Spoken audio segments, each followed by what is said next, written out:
Salut à tous, j'espère que vous allez bien. Moi ça va très bien, je suis contente de vous retrouver aujourd'hui parce que je vais vous parler de Speed Letters, un jeu d'ambiance que j'ai découvert cet été au Festival des Jeux à Parthenay. Et c'est un tout bon jeu qui va faire appel à votre rapidité et qui contient des lettres, comme son nom l'indique.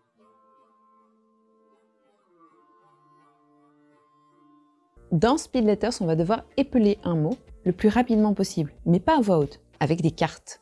Je vous explique. Chaque joueur va avoir à sa disposition un paquet de 26 cartes qui sont les 26 lettres de l'alphabet. Donc ça, chacun sa couleur, chacun son alphabet. C'est le même pour tout le monde, mais la couleur n'est pas la même. On va ensuite piocher une carte, qui est une carte thématique, donc par exemple ici loisir créatif, et on va prendre connaissance du mot, d'un des mots qui est indiqué sur la carte. Il faut savoir que ça va se jouer en 5 manches, et au début on va faire des manches faciles avec chaque fois une difficulté croissante, donc de plus en plus de lettres, et on va prendre des mots qui sont pas forcément très souvent utilisés, donc ça c'est déjà original. Par exemple, je vais devoir épeler killing. Alors, qu'est-ce que c'est?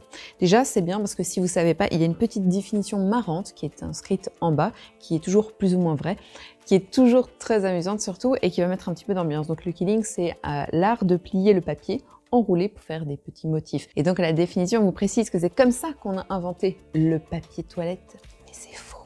Tout le monde a pris connaissance de la carte, vous la glissez dans le petit coffre au trésor et à partir de là, tout le monde mélange son alphabet.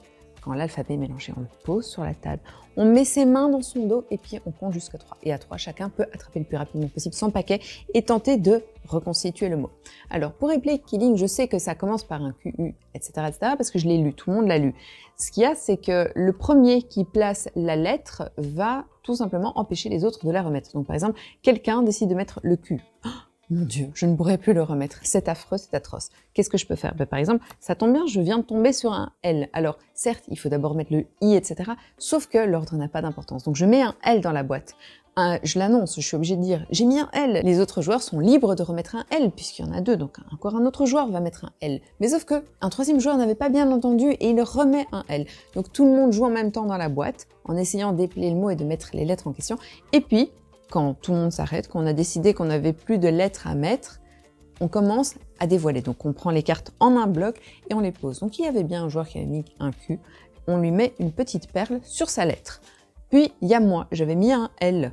Même s'il manque le I, c'est pas grave. Donc je mets le L, on remet une petite perle sur ma lettre A, ça tombe bien, il y avait un joueur qui avait mis un I. Donc on l'intercale, on met une perle. On va égrener les petits trésors. Donc il y a des perles, il y a des petits rubis et il y a des petites pépites. Et en fait, on égrène d'abord toutes les perles, puis toutes les petites pépites, et puis, si le mot est assez lent, les rubis. Ce qu'il faut savoir, c'est que le troisième joueur, celui qui avait mis un troisième L pour killing, alors qu'il n'en faut que 2, lui, pas de bol, il va recevoir un malus. Donc il prend la carte avec le malus et il doit rendre une des pierres qu'il aurait gagnées contre ce malus. Et donc il rend les pierres. Et à la fin, quand on a distribué chacun sa lettre, puisque chaque alphabet a sa couleur, on va tout simplement compter celui qui a la plus haute valeur. Donc par exemple, moi j'ai récupéré une pépite et une perle, ça me fait l'équivalent de 3 points de victoire. Quelqu'un a récupéré un rubis et une perle, ça lui fait 4 points de victoire. Eh bien, c'est lui qui va gagner. On va lui donner la petite carte qui est un petit trésor. Vous voyez un petit coffre dessiné dessus. Donc on lui donne cette carte. Et ce joueur, maintenant, est libre de faire le malin, parce qu'il a un trésor de plus que tout le monde, et surtout, on va pouvoir rejouer un nouveau mot. On va jouer 5 manches, à la 5e manche, on peut commencer à jouer avec des trésors vraiment ardus, genre par exemple ici, locution latine, je vous dis semper paratus. Alors certes, alter ego, vous savez tous écrire, mais semper paratus, vous savez peut-être pas. On va se lancer le défi avec ce double trésor, et à la fin, on va compter. Celui qui a le plus de cartes trésor a gagné, et c'est tout.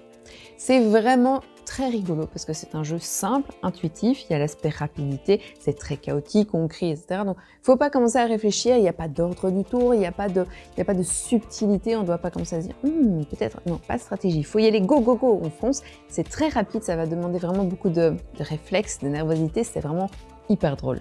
Alors, il faut savoir qu'il y a 2 variantes. Il y a une variante pour 2 joueurs, donc c'est un jeu qui peut se jouer de 2 à 5. À 2 joueurs, ça marche, mais c'est un petit peu moins rigolo. Je trouve que le mieux, c'est vraiment de jouer à 3, 4, 5. Là, on sent toute l'amplitude du truc, ça devient vraiment chaotique et marrant. Ça dure environ 20 minutes, donc ça, c'est bien parce que c'est pas trop long. Et c'est un jeu à partir de 7 ans, puisqu'il existe pour 7 ans une petite variante avec des mots un peu amusants, qui sont juniors, donc un petit peu plus simples à destination des enfants. Et donc, on a aussi des petites règles qui adaptent en disant que, par exemple, il faudra attendre qu'un enfant ait mis une lettre avant de commencer à mettre ses propres lettres pour au moins leur laisser une chance de gagner quelques petits trésors. Et voilà, c'était ma présentation de Speed Letters. Comme je vous l'ai dit, un tout bon jeu d'ambiance. Si par exemple, à Noël, vous vous rendez compte qu'on vous a offert de nouveau un Time's Up, un Scrabble ou un Dixit, vous avez déjà ces jeux d'ambiance et vous dites comment les remplacer avantageusement avec un jeu que personne ne connaît encore car il est nouveau, eh bien vous devriez peut-être jeter un œil à Speed Letters parce que je pense que vous pourriez faire un échange très avantageux. Voilà, c'est tout pour moi pour aujourd'hui. J'espère que cette vidéo vous a plu. Si c'est le cas, n'hésitez pas comme d'habitude à commenter, liker, partager, vous abonner. Et sinon, moi je vous fais des bisous et je vous dis à la prochaine. Salut!